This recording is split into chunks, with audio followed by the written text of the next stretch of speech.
कराची की मकामी अदालत ने मुस्तफ़ा आमिर कत्ल केस के मुलजिम अरमगान के वालिद के खिलाफ मनशियात और गैर कानूनी असलहे के मुकदमात की समाअत हुई है। अदालत ने अदम हाजिरी पर बरहमी का इजहार करते हुए इस्तगासा की गवाहान के काबिल जमानत वारंट जारी कर दिए।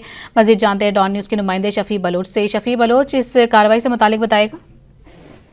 अभी डिस्ट्रिक्ट सेशन जज जिला जनूबी की अदालत में आज कामरान कुरैशी के खिलाफ मंशियात और गैर कानूनी असर रखने के मुकदमा की समाअत हुई, जहाँ पर इस्तगासा की जानिब से गवाहान को पेश नहीं किया गया, जिस पर अदालत ने सख्त बरहमी का इजहार किया और अदालत ने गवाहान के काबिल जमानत वारंट गिरफ्तारी जारी कर दी है और अदालत ने मुकदमा की मजीद समाअत 29 सितंबर तक के लिए मुलतवी कर दी है और तफ्तीशी अफसर को हुक्म दिया कि आइंदा समाअत में गवाहान के जो है वो हाजिरी को यकीनी बनाए।